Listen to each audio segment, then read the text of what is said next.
Vladimir Putin miyuu halis ugu jiraa in la dilo maxayse u adag tahay in la dilo Vladimir Putin barnaamijkeena xogta dahsoonna waxaynu ku soo qaadanaynaa sababta uu madaxweynaha Ruushku had iyo jeer u gashado ee u xiran yahay dharka celiya rasaasta fudud ku soo dhawaada barnaamijka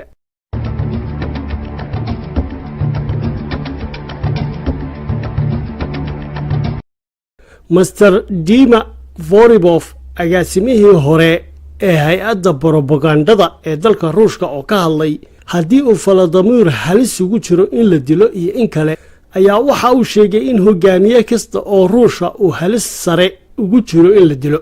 marka loo eego ee la barbar dhigo hogaamiyaasha dhigooda ee reer galbeedka Vladimir Putin waa madaxweynaha Ruushka waana basaas hore oo ka tirsanaa hay'addii sirdoonkii midowgii Sofiyeeti ee KGB dhaqankii siyaasadeed ee qabsashada xukunka Ruushka ee muddooyinkii hore ayaa aad uga naxariis daraa ka reer galbeedka bulshada Ruushkuna aad ayay uga jilicsan tahay wareejinta awoodda sare ee dalka taasoo ku lug leh dilka madaxweynayaasha Putin laftiisu wuxuu ka soo baxay safafka adeegayaasha sirta waxaana uu dareensan yahay in siyaabo badan oo loo dili karaa ay jiraan Putin waa madaxweyne aan naxariis lahayn waxa uu og yahay inuu cadow badan samaystay wuxuu og yahay oo kale in kuwa ugu halista badan ee cadowgiisa ay yihiin kuwa aan isagu aqoonin mid ka mid ah sababaha Putin markasta uga soo habsaamo ballamaha ama uu u bedelo xilliyada socdaalkiisa ayaa khalkhal gelinaysa qorshe kasta oo dila oo suurtagala oo lala beegsado muuqaalkan waxa uu muujinayaa in Putin koodhka hoostiisa ku xiran yahay garanka difaaca rasaasta yaryar waana arrinta caddaynaysa in Putin aanu weligii amnigiisa si fudud u dayicin khataraha amni ee Putin waajahayaa waxay u badan yihiin kuwa gudaha oo aynu ka soo qaadan karno saddex halisood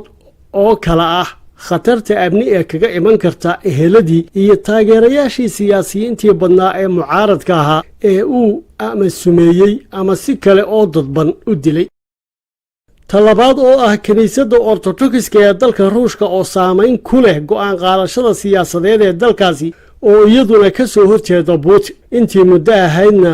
aanay laba dhacsanayn hogaamintiisa dalka halista saddexaadna waxaa ku haya wasaaradda gaashaandhigga iyo taliska guud ee militariga oo isu baahaystay oo ka madax bannaan oo aanu mid ka mid ah xilka ka qaadi karin hadduu yahay wasiirka gaashaandhigga ama taliyayaasha sare ciidamada intaa waxaa sii dheer khataraha uu dalka dibaddiisa kala kulmi karo iyadoo tusaale ahaan ay Maraykanku kula coloobeen Putin weerarada dhanka elektaroonikada ee ay kooxaha cyberneska ee Ruushku taageeraa ku qaadeen hay-adaha amniga kuwa tiknoolajiyadeed iyo kuwa bulsho ee dalka Maraykanka iyo weliba faragelintii Ruushka ee doorashooyinka Maraykanka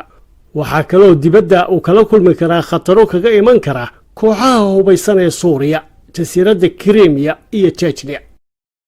dhankiisana Sylvian Zorol oo ka tirsan jaamacadda Paul Kizina X Marseille kuna nool magaalada Marseille ee dalka Faransiisku waxa uu leeyahay Vladimir Putin waxa uu og yahay inuu halis ugu jiro inay dilaan kuwa ka soo horjeeda si haddaba loo hubiyo inay intaasi dhicin Vladimir Putin wuxuu ku hogaamiyey Ruushka gacan bira ilaa maalintii koowaad ee xukunka qabtay isagoo burburiyey mucaarad kasta oo iman karayay sidoo kalena meesha ka saaray xisbigii shuuciga waxaana uu hogaamiyaha Ruushku noqday mid aan naxariis lahayn iyadoo galdoolo kasta oo amnigiisa la xidhiidha ay albaabka u furi karto isku daydil iyo afgembi lagula kaco